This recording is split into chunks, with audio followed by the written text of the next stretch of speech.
Hello, my name is Benjamin Fulford, and I'm here to talk to you about the secret government of the United States and why it is the world's largest problem.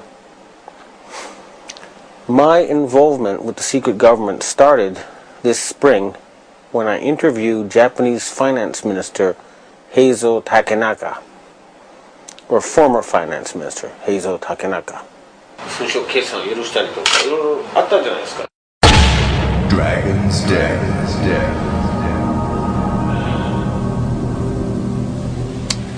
I confronted him with evidence that he had sold out the Japanese financial system to a group of financial companies controlled by David Rockefeller and the Rothschilds. The very next day, I got an email from someone who said he was introduced by Mr. Takenaka and he wanted to meet somebody. The person I met gave me this Freemason badge, and he said to me that he was a professional assassin and that I could either stop exposing people, he said I could either continue exposing people and die at the age of 46, or I could become basically Finance Minister of Japan. Now I have all this proof on tape and video. This is apparently what happens to a lot of people on this planet. They get to a certain level and they're told either you join us or you die. And most of them join them, and that way they get the elite in their pocket. And that's the secret of their control. In my case, I would have probably had to do that too. Although, once I realized I had met an honest, genuine, high-level Freemason who told me there were 13 levels of Freemason above the 33rd degree, and that these people were God. There was no God, they were God. So I asked them about their plans to kill people, and they said, yes, there are too many people on the planet. We need to get rid of several billion. And war doesn't seem to work, so we're going to use disease and starvation. Now, I don't know about you, but I couldn't live with something like that. And my first thought was I'll have to pretend to join them and try to, throw them over from the inside. And I suspect a lot of the people inside those groups have the same feeling. They hate being there, but they're scared. But they'd love it if these guys were overthrown. So you got to remember, not everybody in the secret government is evil. In fact, I'd be willing to bet a majority actually want to do good things for the planet, but they're scared. In my case, the very next day after I got this threat and offer of a bribe from the ninja, well, the guy who described himself as a ninja, a Chinese secret society contacted me. It's actually an Asian secret society. It's not Chinese. It's Japanese, Korean, Vietnamese. It's all of Asia. And they offered me protection. And this is their booklet. One of them. This is the booklet of the other. Now, people who know will know this is real. They have 6 million members. More, actually. Including 1.8 million gangsters and a lot of very intellectual people. They can mobilize all public opinion in Asia. So, with their protection, I continued exposing David Rockefeller. And earlier this year, I issued an ultimatum on rents.com. The answer to the ultimatum was that the self-described assassin told me there would be an earthquake in Niigata Prefecture, Japan.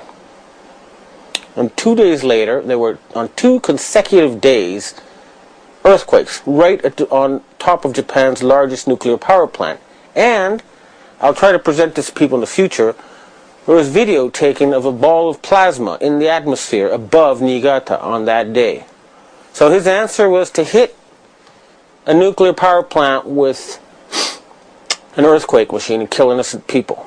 Now I say, why on earth would I not then retaliate?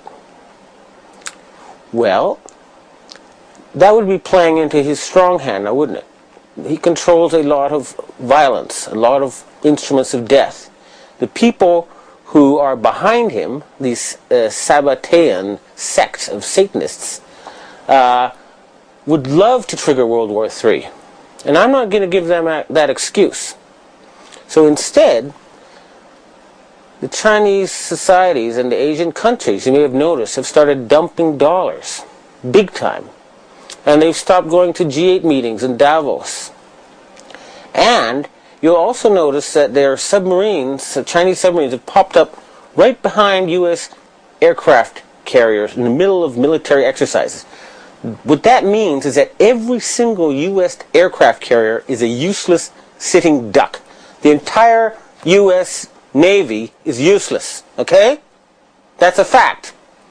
Secondly, all their satellites are useless, okay? And that's just the beginning. The screws will get tighter and tighter. The United States economy depends on Asian money.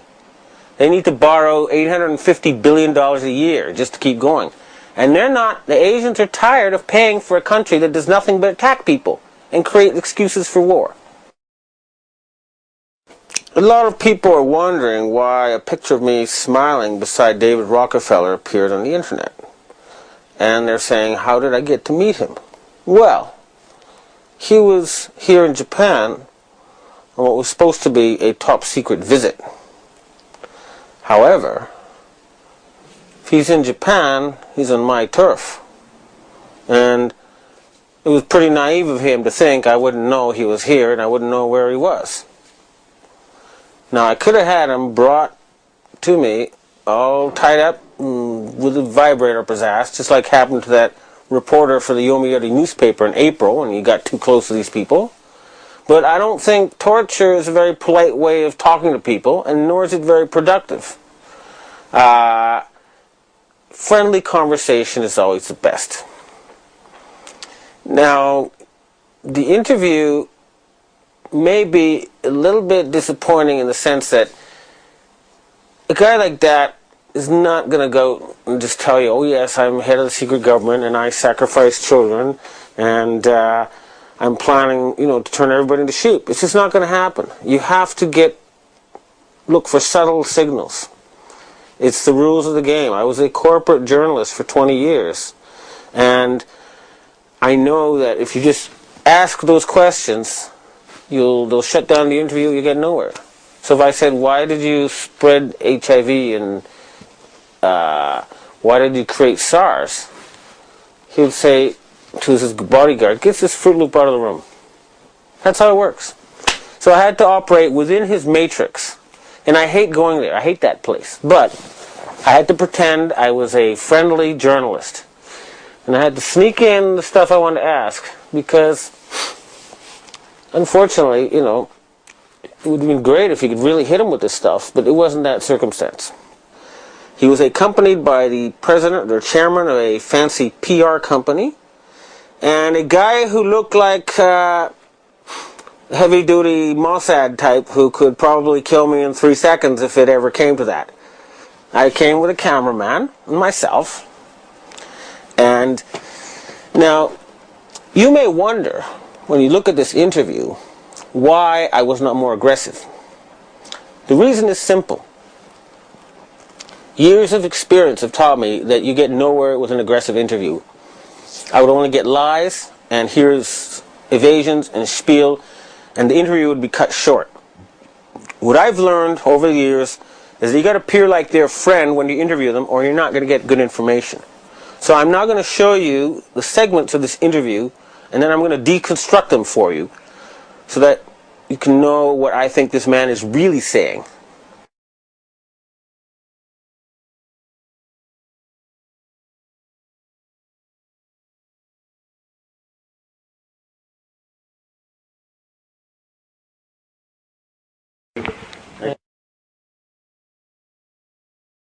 Me too.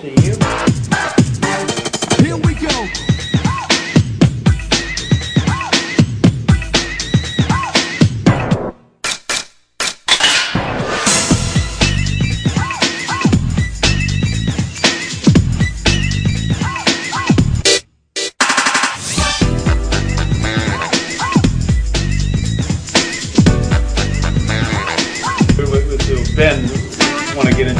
about the world situation and so on. And I would think, when he talks about the state of the world and the possibility of conflict and so on, I think you dismiss these things.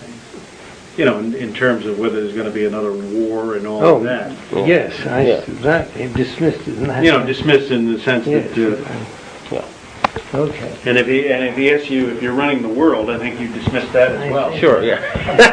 But I think we can dismiss that before we start. Okay. Well, all right. So let me start though. I know that I've read quotes from you before, and I believe also from your memoirs, where you have said that you would like to see the formation of a world government. What sort of vision do you have for, humanity to stop war and get its act together? So. Well, I'm afraid I have to start with what you recall. I don't recall that I have said, and I don't think I really feel, that we need a world government. We need governments of the world that work together and collaborate, but I can't imagine that there would be any likelihood or even that it would be desirable to have a single government elected by the people of the world. So I think whatever you heard was misrepresented my feelings. Okay. So the first question is, he says, I don't want a government of the world elected by the people of the world. Okay, that's the key little sort of wiggle thing there. He likes a secret government of the world, is my guess, not one actually elected by the people of the world. Okay? This is the key to understanding this. And he's denying the quote that everybody's heard of him that comes from his own memoirs. So that's his official face. I don't want a world government, but only if it's elected by the people. There's a quote if you go to Wikipedia and Google under David Rockefeller saying that.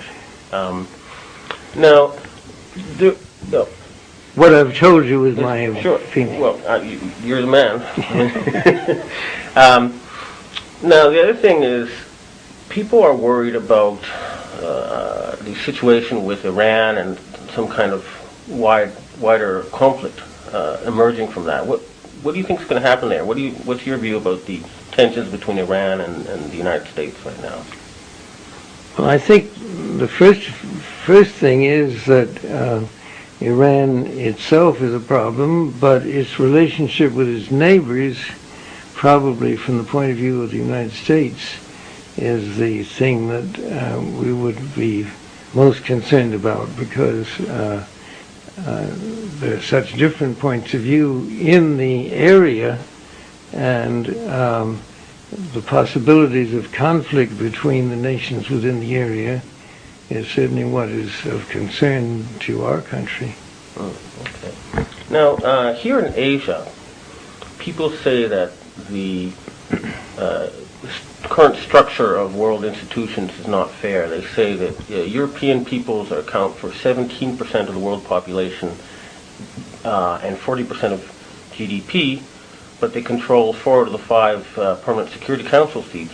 Asians are 65% of the world population and 40% of GDP, so they think some sort of better representation is needed. What is your view about this? I think it's an issue that understandably and legitimately is raised by the nations with a smaller percentage. When the United Nations was created back right after World War II, the world situation was a totally different one, and the influence of different powers was very different. Therefore, I think that it is understandable that those nations with large populations that feel they're underrepresented have a point, and that this should be addressed. I don't think it's something that, to me, is immediately a serious problem, but I do think that it's something that should be taken up in the United Nations, and that over time some redistribution of voting power within the United Nations structure seems likely and probably appropriate. Now, he's saying Iran is causing trouble with its neighbors, and I'm not aware of any such evidence, okay? It sounds to me like he's just trying to find an excuse to attack Iran. Now, on the United Nations thing, well, basically saying, you know, someday, but not now. And his whole attitude is like, it's really his decision, and it's not, okay? The Asians are tired of waiting. They're not going to wait another forever. Time has run out. This is what the Asian Secret Society is telling me, is that enough is enough. We live on the same planet. We both get rights to decide how it's run. They're tired of European domination of the planet. They want to share stewardship of the planet Earth. And the Asians want peace. They're tired of Westerners causing wars. They want world peace. That's what they want. And they want a more fair world structure. And I don't see any reason why that cannot be done immediately. Now, also, sort of difficult for me to ask this, but these days conspiracy theories are running rampant on the internet. And I thought you could, metaphorically speaking, take the bull by the horns and, let me ask you confront you with or ask you what these people are saying. First of all, they say that you are the secret ruler of the world. What is your response to that? Well, in the first place, you're not the first person who has raised this issue. There have been people ever since I've had any kind of position in the world who have accused me of being a ruler of the world. I have to say, I think for the large part, I would have to describe them as crackpots. I mean, it makes no sense whatsoever and isn't true and won't be true. And to raise it as a serious issue seems to me to be irresponsible. Now, you see, that's what happens when you ask a question directly like that, okay? That's the sort of answer you're going to get. Are you the secret ruler of the world? You say, well, no, okay? So, later you'll see why you have to take a more indirect route to get the same response in a different way. So, for now, if you ask the man directly, he's going to deny everything. That's why you have to get a little bit more sneaky, as we shall see. And what about the candidate Ron Paul, who's talking about bringing the powers of the Federal Reserve back to the U.S. government, under the presidential control or control of Congress? I haven't read about that. Is that an issue? Well, he's one of the Republican. He's a Republican candidate, and that's what he's publicly calling for. So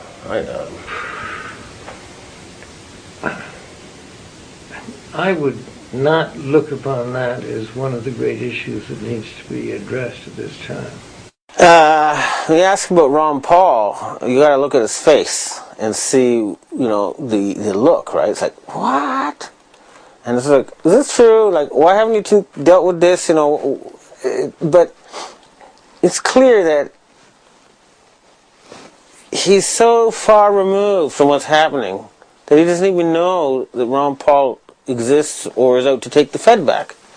That's how far above the clouds this man thinks he is, or is insulated by his coterie. The source of his power is under threat, and they don't even tell him. And anyway, it's the look on his face that tells you the true story. What do you think the great issues are?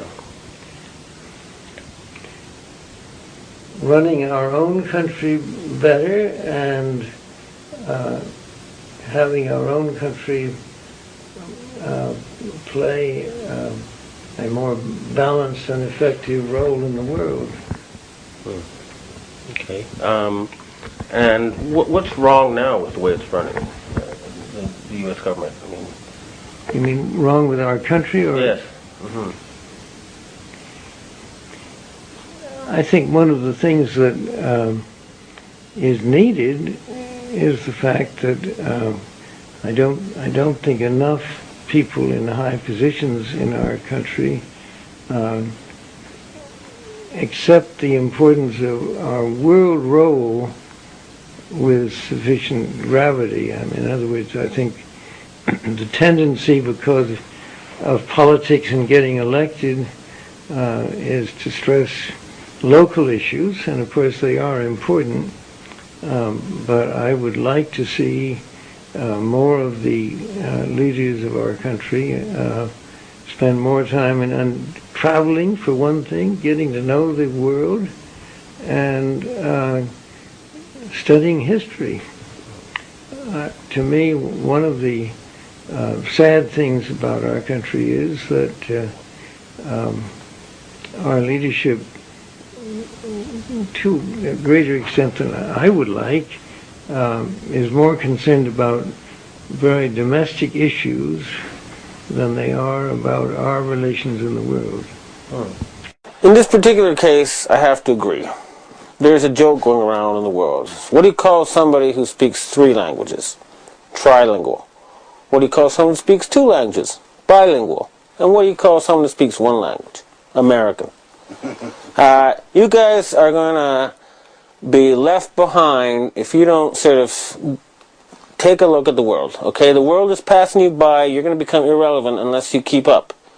You're going to lose to people who speak 2 or 3 languages and know 2 or 3 cultures. That's a warning. He's right on the mark that time, I'm afraid to say. You guys are not the center of the world anymore. And the sooner you figure that out, the better it is for everybody. Okay. Now, what about the plunging dollar and the rising euro, and the apparently Asian countries have been unloading their U.S. Treasury holdings? Are you worried about the economic situation now? Well, I think that that has to be related to the problems within our own country, and in the ones reading about in the papers today, that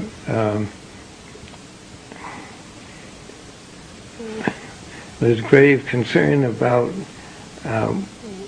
what our role should be, how it should be handled, and how we should better manage our own domestic economy.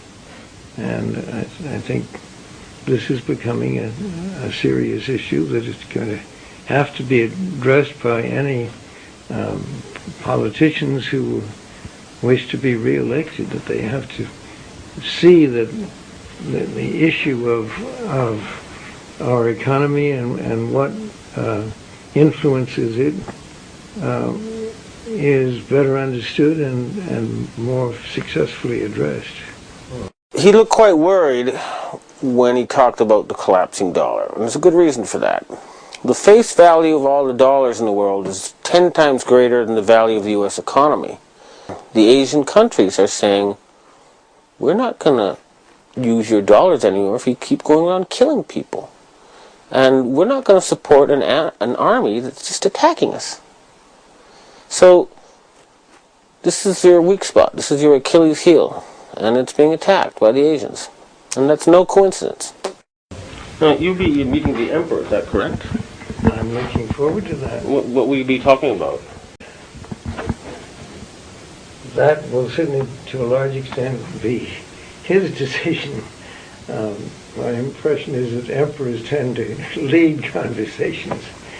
I have had the good fortune and privilege of meeting him a number of times before. I would hope we would have a chance to talk a little bit about his views of the world and how he feels our country is relating to Japan.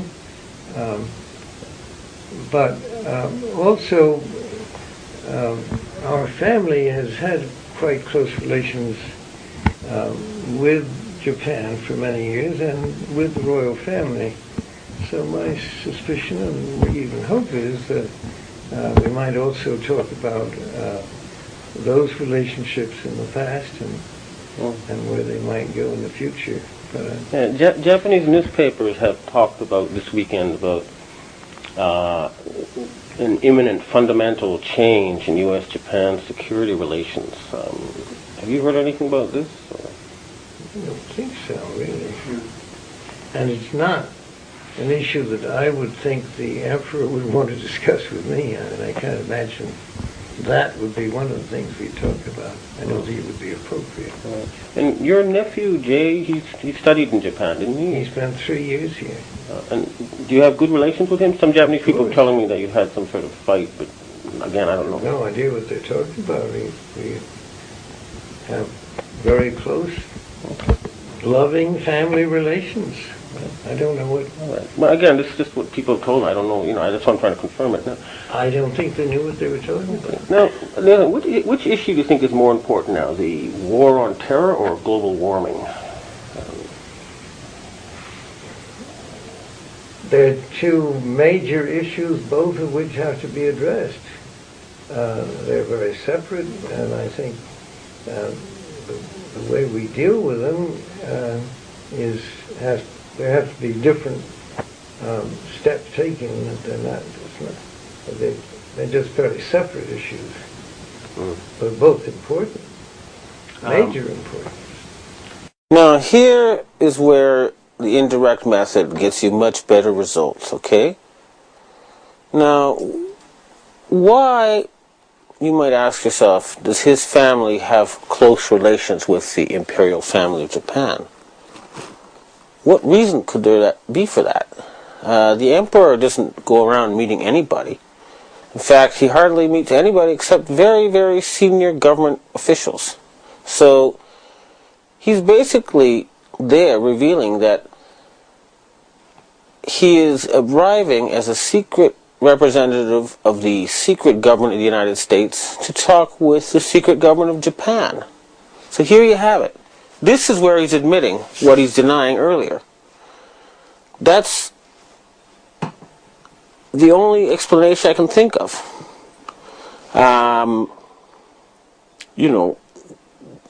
Emperors don't go around meeting retired bankers. And they don't go summoning them, especially during a crisis in U.S.-Japan security relations. Now, do they?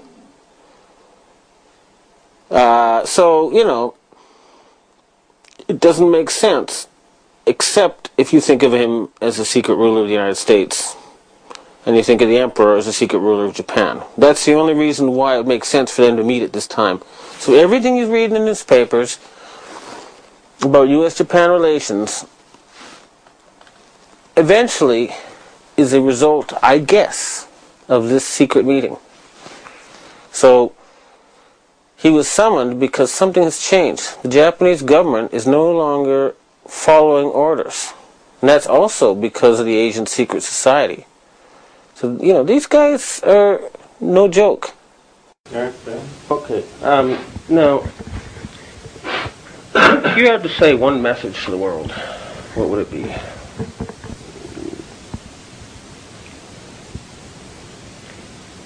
I think that the best hope for peace and prosperity in the world is greater cooperation among nations, which in turn will be produced if both our governments and the people of our countries travel more and get to know each other better. When I saw Rockefeller's photograph in the paper, I had a very, very bizarre experience. I've never experienced something like this before, but it appeared somehow like my great-grandfather, G.T. Fulford, was channeling to me. I know this, what? Well, he was saying, you better tell David he's not got long to live, and he's got a chance here to change his ways. And it is the best approach. If you can get this man to change his mind, so many other things will change. But if you think I'm crazy, and maybe I am, but the William Lyon Mackenzie King, a man who was Prime Minister of Canada for 21 years. That's the longest Prime Minister in the Commonwealth and longer than any U.S. President, okay? He regularly consulted with the ghost of my great-grandfather. And for some reason, 70 years after the fact, to this day, the contents of what that ghost told him have not been made public. They're not available on the transcripts of his diary that are on the web. Everything that the ghost supposedly told him has been deleted. So, something's weird there. But maybe we'll dismiss all that talk anyway, because it doesn't matter. The point is, and this is the point I want to make, is that the Sabbatean atheists, Satanists, who are trying to artificially create the apocalypse, who are trying to recreate their old Babylonian empire, have been exposed. Their game is up. It's over. They're not going to accomplish it. They're not going to start World War III. They're lucky if they're going to stay alive. So I'm telling you, you members of the Council on Foreign Relations and Bilderberg and all those families, the Harrimans, the Schiffs, the Bushes, the Rockefellers, the Rothschilds, the Walkers, etc. You are just a bunch of old-fashioned aristocrats, and you've got armed peasants at your doorstep. You are in grave danger. Extremely grave danger, and I'm offering you a chance to actually make your biblical prophecies come true. It's easy, and it's not crazy. It's scientifically provable. All they got to do is stop war. Devote all the money that's used towards war to ending poverty, saving the environment, saving the planet. And here's the clincher.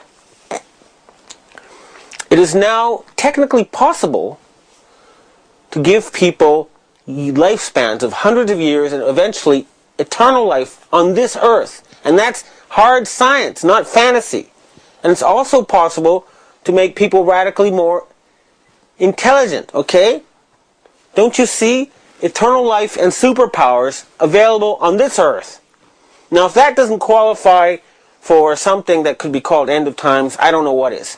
And if these people want to build a new ziggurat or temple, well, go for it. Just do it somewhere where you get clear property rights. You know, there's nothing in the Bible that says it has to be in exactly the same place. So you can carry out your damn prophecies and save the planet and give people eternal life, or you can be killed. Think about it. This is real. This is not some crazy guy. Do the hard research. Look at the science. Look at the facts. This is true. Now, the people in the U.S. Army, I tell you this, if those, members of your elite slave-ruling class, who you just become dimly aware of recently, do not take this suggestion, I strongly recommend that the Provost Marshal arrest them. And if you dismantle their so-called charitable funds and their trust funds, which is just disguised form of landed aristocracy, you'll find that there'll be more than $100,000 for every man, woman, and child in America. There's a lot of families that could use that kind of money. Now, of course, if they go and all spend it right away, it'll become worthless. But if they spend it carefully, their futures will be much better. So, if these ruling families do not listen and change their hearts, arrest them. And I know that's happening. I know their day is finished. And to you in the military, I say this. Why are you murdering innocent women and children? You realize that you're going to be seen by history as the same as the Nazi generals who did not stand up to Hitler, and that you will face war crimes, trials, unless you do the right thing, which the American people want. And your army is useless, okay? Think about it. The Chinese submarines are popping up behind your aircraft carriers. That means they're sitting ducks. Your entire fleet of aircraft carriers is useless, junk now. Your satellites are all going to be blown out of the sky. Your dollar is going to be trashed. And most important of all is you don't have any enemies anyway. Nobody wants to fight you. Nobody wants war. The planet is tired of war. You don't need to invent new wars just to keep yourselves employed. Go terraform Mars. Go save hungry kids in Africa. Go fix up ecosystems. You know, there's a lot of better things to do with your organization than kill innocent Iraqis. And you know it. Your people know it. You want to go back to Kennedy's America. And that's something that you should do. It's a decent thing. It's the right thing. You know, just follow your common sense. We have now the scientific ability to give people permanent life on this earth. Superpowers. We can end poverty, stop environmental destruction. You want to do that, or do you want to keep on with endless war? And to you conspiracy people, I have a word to say to you guys too, okay? It's easy to criticize someone for spilling a glass of milk.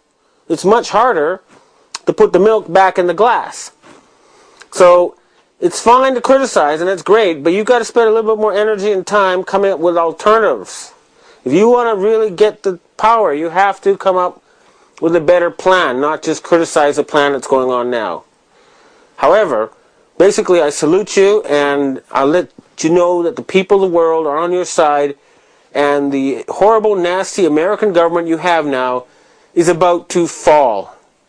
Its days are finished. And humanity is about to wake up from a long and terrible nightmare.